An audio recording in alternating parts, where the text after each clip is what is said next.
Hello दोस्तों, नमस्कार। स्वागत है आपके अपने यूट्यूब चैनल संजय टेक्निकल @21 में।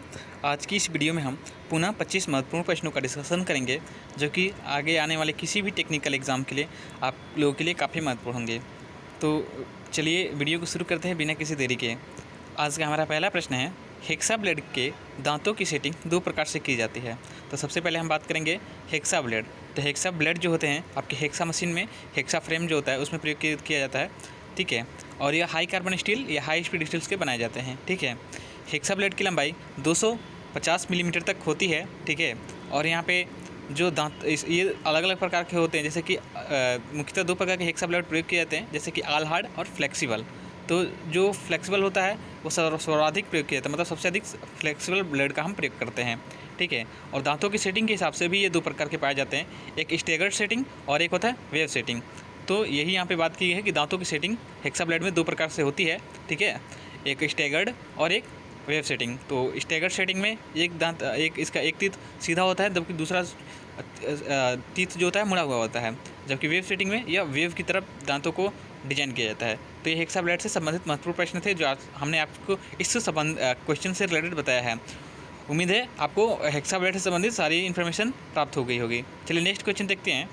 वेंच वाइस कास्ट आयरन अथवा कास्ट आयरन स्टील्स का बनाया जाता है। तो बेंच वाइस से संबंधित भी बहुत सारे क्वेश्चन एग्जाम पूछे जाते हैं, ठीक है। पहला पूछा जाता है कि बेंच वाइस का साइज़ कैसे लिया जाता है। तो बेंच वाइस का साइज़ इसके जा के चौड़ाई के द्वारा ली जाती है। ये आपको एकदम मतलब याद होना ही चाहिए, ठीक है, क्योंकि एक बहुत ही बेसिक क्वेश्चन है और ये कई सारे एग्जाम में पूछा गया है। तो बेंच वाइस का साइज़ इसके जा के चौड़ाई से लिया जाता है, ठीक है। और यह जो है कास्ट आयरन के ही अधिकतर बनाए जाते हैं, ठीक है। इसके साथ ही और इसके जो हैंडल है वो माइल्ड स्टील और स्पेंडल भी माइल्ड स्टील के बनाए जाते हैं, ठीक है। ये भी आपको याद रखना है। हम बेंच वाइस के स्पिंडल को अधिक टाइट नहीं करना चाहिए, ठीक है, नहीं तो इसकी स्पेंडल टूट सकता है, ठीक है।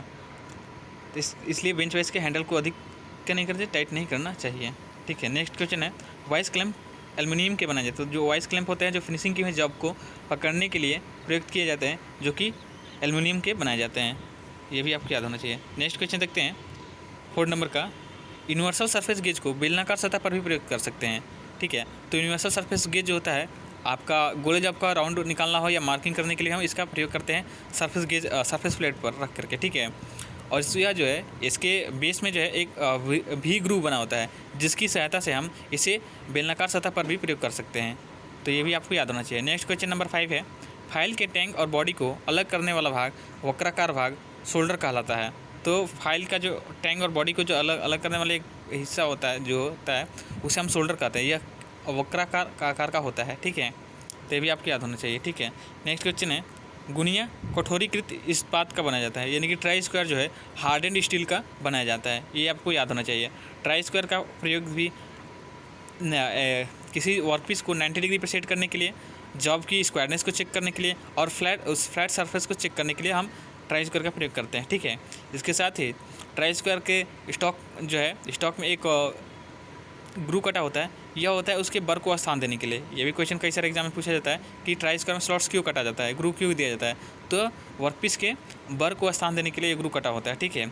और ट्राई स्क्वायर का जो है साइज़ जो है उसके ब्लेड की लंबाई के द्वारा ही लिया जाता है, मतलब ट्राई स्क्वायर का जो स्पेसिफिकेशन है, ठीक है, उसको हम उसके ब्लेड की लंबाई से करते हैं, जो कि आपकी अलग अलग होती है, जैसे कि 100 mm, 150 और 200 mm तक की लंबाई में मिलते हैं। तो ये भी आपको याद रखना है, ठीक है। नेक्स्ट क्वेश्चन देखते हैं 7 नंबर का।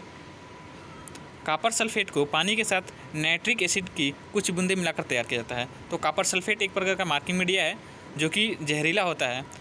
क्यों जहरीला होता है? क्योंकि इसमें नाइट्रिक एसिड मिला जाता है और एसिड क्या होता है आपका बहुत ही ज्वलनशील होता है, ठीक है। तो ये जला देता है, इस वजह से हमें इसके प्रयोग करते समय क्या करना चाहिए, सावधानी बरतनी चाहिए। ये क्वेश्चन आपसे कई सारे एग्जाम में पूछा जाता है कि कौन सा मार्किंग मीडिया जहरीला होता है। तो आपको याद रखना है कि कॉपर सल्फेट है यह क्या होता है, जहरीला होता है, क्योंकि इसमें एसिड जो है नाइट्रिक एसिड मिलाया जाता है, ठीक है। और ये हो गया 7 नंबर क्वेश्चन। चलिए नेक्स्ट क्वेश्चन नंबर देखते हैं 8 नंबर। डिवाइडर के पॉइंट को स्थान देने के लिए 30 डिग्री प्रिंग पंच का प्रयोग करते हैं, ठीक है। तो डिवाइडर का प्रयोग हम करते हैं सर्किल बनाने के लिए, ठीक है, या क्या हो दूरियों को ट्रांसमिट करने के लिए, ठीक है। डिवाइडर का प्रयोग ये होता है 2, ठीक है। इसके साथ ही आपको प्रिंग पंच से संबंधित क्वेश्चन दिया है, तो पंच से संबंधित मुख्यतः आपके पंच जो है मुख्य दो ही प्रकार के होते हैं, एक प्रिक पंच और एक सेंटर पंच। तो प्रिक पंच दो प्रकार के होते हैं, प्रिक पंच 30 डिग्री और प्रिक पंच 60 डिग्री, ठीक है। और एक होता है सेंटर पंच जो कि होता है 90 डिग्री। तो प्रिक पंच 30 डिग्री का प्रयोग होता है डिवाइडर के पॉइंट को स्थान देने के लिए, जबकि प्रिक पंच 60 डिग्री का प्रयोग होता है मार्किंग के लिए, ठीक है। मार्किंग के समय विटनेस मार्क को बनाने के लिए प्रिक पंच 60 डिग्री प्रयोग करते हैं। इसके साथ ही सेंटर पंच जो कि 90 डिग्री का होता है, इसका प्रयोग होता है ड्रिल के पॉइंट को स्थान देने के लिए सेंटर पंच का प्रयोग करते हैं, जो कि 90 डिग्री का होता है, ठीक है। नेक्स्ट क्वेश्चन नंबर देखते हैं 9 नंबर का। एंगल प्लेट को कास्ट आयरन या कास्ट स्टील से बनाया जाता है।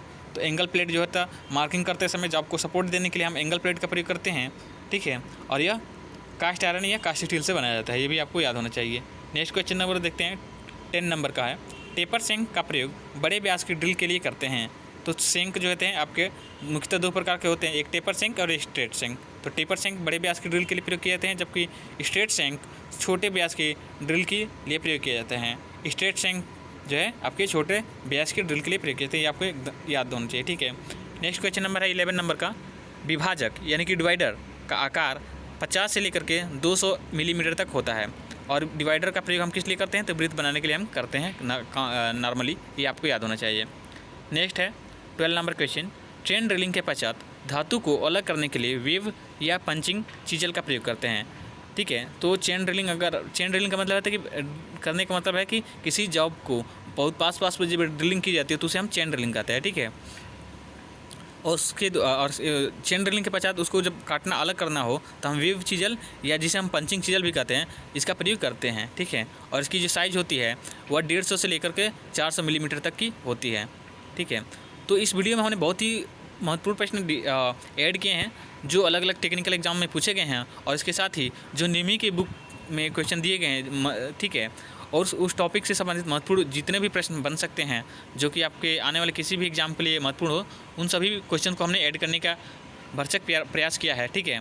और फिर भी अगर आपको कुछ मॉडिफिकेशन चाहिए, अगर कुछ आप चाहते हैं कि हमें किस मतलब कि हम और भी किस प्रकार का सुधार कर सकते हैं, तो आप हमें सुझाव अपने जो है हमारे व्हाट्सअप नंबर या आप कमेंट सेक्शन में मेंशन कर सकते हैं, ठीक है। नेक्स्ट क्वेश्चन नंबर 13 नंबर का। ऑक्सीजन एसिटिलीन गैस के फ्लेम का तापमान 3100 से लेकर के 3300 डिग्री सेल्सियस तक होता है। तो ऑक्सी एसिटिलीन गैस ये क्या होती है, तो यह एक कॉम्बिनेशन होता है ऑक्सीजन और एसिटिलीन गैस का, ठीक है, जिसका प्रयोग हम लौह या अलौह धातु की वेल्डिंग या कटिंग के लिए प्रयोग करते हैं, ठीक है। यानी कि ऑक्सी एसिटिलीन गैस का प्रयोग लौह या अलौह धातु की वेल्डिंग या कटिंग के लिए प्रयोग करते हैं, ठीक है। और इसकी फ्लेम का तापमान जो होता है 3100 से लेकर 3300 डिग्री सेल्सियस तक होता है, ये आपको याद होना चाहिए, ठीक है। इसमें आपके वेल्डिंग से संबंधित बहुत सारे क्वेश्चन पूछे जाते हैं, जैसे कि बहुत ही कॉमन क्वेश्चन पूछा जाता है जो आपके कि ऑक्सीजन गैस सिलेंडर का रंग कैसा होता है। तो ऑक्सीजन गैस सिलेंडर का जो रंग होता है यह काले रंग का होता है, ठीक है। जबकि मैरून एसिटिलीन गैस सिलेंडर का रंग जो होता है वह मैरून या लाल रंग का होता है, आपको याद होना चाहिए। मैरून आपका अप्रोप्रिएट आंसर है, लेकिन अगर आपका मैरून कहीं ऑप्शन में नहीं मिलता तो वहाँ पे उस कंडीशन में आपका जो है रेड जो है सही आंसर होगा, ठीक है। ऑक्सीजन गैस सिलेंडर का जो स्टोरेज कैपेसिटी होती है वो 7 मीटर क्यूब होता है, जबकि इसका दाब जो होता है 120 किलोग्राम प्रति सेंटीमीटर स्क्वायर से लेकर के 150 किलोग्राम प्रति सेंटीमीटर स्क्वायर होता है।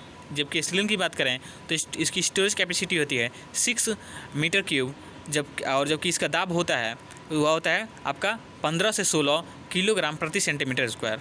तो ये ऑक्सीजन और एसिटिलीन सिलेंडर से संबंधित बहुत सारे एग्जाम में क्वेश्चन पूछे जाते हैं जो कि आपको पता होना चाहिए, ठीक है। नेक्स्ट क्वेश्चन देखते हैं 12 नंबर का। बोर्ड से लोकेशन लेने के लिए पोस्ट जी का प्रयोग करते हैं। तो बोर्ड से लोकेशन लेने के हम पोस्ट जी का प्रयोग करते हैं, ये आपको याद होना चाहिए, ठीक है। नेक्स्ट क्वेश्चन है 15 नंबर का। शोल्डर का गलनांक अधिक करने के लिए एंटीमनी को मिलाया जाता है, यानी कि एंटीमनी मिलाने से शोल्डर का गलनांक अधिक हो जाता है, बढ़ जाता है, ठीक है।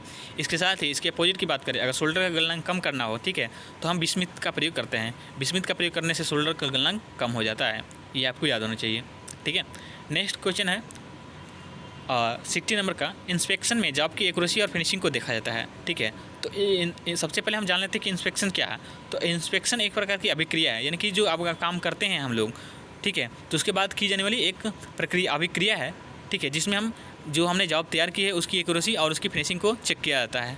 तो ये भी आपको याद होना चाहिए। इंस्पेक्शन क्या है, तो इंस्पेक्शन एक प्रकार की अभिक्रिया है जिसमें जॉब की एक्यूरेसी और फिनिशिंग को चेक किया जाता है, देखा जाता है, ठीक है।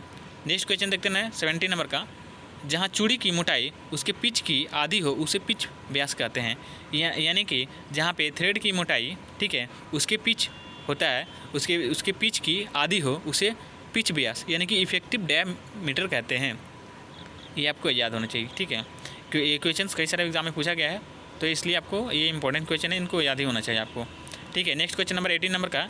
गाइडिंग, फीडिंग और सपोर्टिंग का कार्य लेथ कैरियर्स करता है। तो जो लेथ मशीन में जो गाइडिंग होती है, फीडिंग होती है या सपोर्टिंग टूल का जो सपोर्ट होता है, यह लेथ कैरियर्स के द्वारा किया जाता है, ठीक है। लेथ कैरियर्स भी अलग अलग प्रकार के होते हैं, जैसे कि आपका क्या कहते हैं, फेस प्लेट हो गया और बॉल सेंटर हो गया, ये सब आपके क्या है, फ्लावर स्टडी हो गया, ठीक है। तो ये सब क्या है, आपके लेथ कैरियर्स होते हैं, ठीक है। नेक्स्ट है 19 नंबर का क्वेश्चन। स्लॉट फाइलिंग में पिलर फाइल का प्रयोग करते हैं। तो ये पिलर फाइल जो है स्पेशल फाइल की कैटेगरी में आती है, जिसका प्रयोग हम स्लॉट की फाइलिंग में करते हैं, ठीक है। इसके साथ ही हम आपको क्वेश्चन बताते हैं एक और भी स्पेशल फाइल से कि मिल्सा फाइल। तो मिल्सा फाइल का प्रयोग किस लिए करते हैं, तो आरी के जो दांते हैं उनको तेज करने के लिए हम मिल्सा फाइल का प्रयोग करते हैं, ठीक है। नेक्स्ट क्वेश्चन नंबर 20 नंबर का। बाल बेयरिंग के केज जो है पीतल से बनाए जाते हैं। तो जो बाल बेयरिंग है उसके केज जो है आपके पीतल से बनाए जाते हैं, ये आपको याद होना चाहिए। इसके साथ ही इसकी जो रेसेस हैं वो क्रोमियम से बनाए जाते हैं, ये आपको याद होना चाहिए, ठीक है। नेक्स्ट क्वेश्चन नंबर है 21 नंबर का। प्लग गेज सिंगल एंड या डबल एंडेड वाला होता है। जो प्लग गेज होता है, ठीक है, इसमें या सिंगल एंडेड या डबल एंडेड वाला होता है, ठीक है। प्लग गेज जो है मुख्यतः आपके किसी बोर का साइज़ लेने के लिए या किसी अंदरूनी व्यास को चेक करने के लिए हम प्लग गेज का प्रयोग करते हैं, ठीक है। जबकि रिंग गेज का प्रयोग बाहरी डायमीटर को चेक करने के लिए करते हैं। तो ये आपको याद होना चाहिए, प्लग गेज के प्रयोग इन अंदरूनी डायमीटर को चेक करने के लिए, जबकि रिंग गेज का प्रयोग हम बाहरी डायमीटर को चेक करने के लिए करते हैं, ठीक है। नेक्स्ट क्वेश्चन नंबर देखते हैं 22। आउटसाइड बर्नियर माइक्रोमीटर का अल्पतमांक 0.001 mm होता है।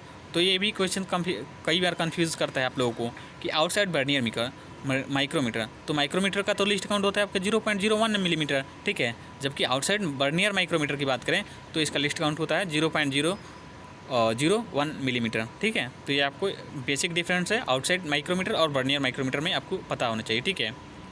जो बर्नियर लग गया तो डबल जीरो और केवल माइक्रोमीटर है तो सिंगल जीरो, यानी कि 0.01 मिलीमीटर होगा। और माइक्रोमीटर की एक्यूरेसी की बात करें, और जबकि वर्नियर माइक्रोमीटर की एक्यूरेसी की बात करें तो वहाँ पे होगा 0.001 mm, ठीक है। ये भी आपको याद होना चाहिए।